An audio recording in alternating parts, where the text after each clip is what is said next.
കേരളത്തിൽ നിന്ന് അയൽ സംസ്ഥാനങ്ങളിലേക്ക് യാത്ര പോകുന്നവരുടെ ശ്രദ്ധയ്ക്ക് നമ്മുടെ നാട് വിട്ടാൽ ഹൈവേ കേന്ദ്രീകരിച്ച് കവർച്ച നടത്തുന്ന നിരവധി സംഘങ്ങളുണ്ട്.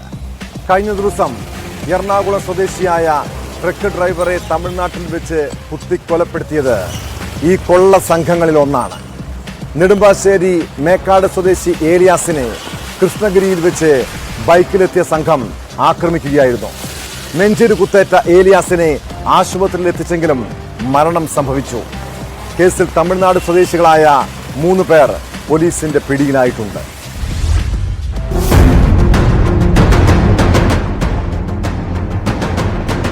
തമിഴ്നാട് സ്വദേശികളായ തിരുപ്പതി, ആകാശ്, ഖാദർ എന്നിവരാണ് അറസ്റ്റിലായത്.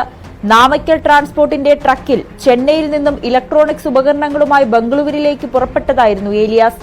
തമിഴ്നാട്ടിലെ കൃഷ്ണഗിരിയിൽ ചായ കുടിക്കാൻ നിർത്തിയപ്പോൾ ബൈക്കിലെത്തിയ സംഘം ആക്രമിക്കുകയായിരുന്നു. ഹൈവേ കേന്ദ്രീകരിച്ച് മോഷണം നടത്തുന്ന സംഘമാണ് ആക്രമിച്ചതെന്നാണ് പോലീസ് പറയുന്നത്. കൃഷ്ണഗിരി എന്ന് പറയുന്ന സ്ഥലത്ത് വെച്ചിട്ട് ചായ കുടിക്കാൻ താഴ്ത്തിറങ്ങി പെട്ടെന്ന് ഒരു ബൈക്കിലൊരു സംഘത്തിയിട്ട് ഒരു സഡൻ അറ്റാക്ക്, ഒരു കത്തിക്ക് കുത്തി എന്നുള്ള ഒരു വിവരമാണ് ഇപ്പോൾ നിലവിൽ കിട്ടിയിരിക്കുന്നത്. ഒരു ഡ്രൈവർ ചായ കുടിക്കാൻ താഴ്ത്തേക്ക് ഇറങ്ങുന്നു, പെട്ടെന്ന് വന്നിട്ട് ഒരു അറ്റാക്ക്. അവിടെ സംസാരങ്ങളോ കാര്യങ്ങളോ ഇല്ല. നിലവിൽ ക്യാമറ കാര്യങ്ങൾ പരിശോധിച്ച് കഴിഞ്ഞിട്ട് അങ്ങനെ ഒരു സംശയത്തിനുള്ള ഒരു ഇതില്ല, ഒരു തർക്കത്തിനോ ഇതിനുള്ള. അപ്പോൾ ഇത് പണം എന്നുള്ള ഒരൊറ്റ ഉദ്ദേശത്തോടു കൂടിയായിരിക്കണം ഈ ഒരു അറ്റാക്ക് നടന്നിരിക്കുന്നതാണ്.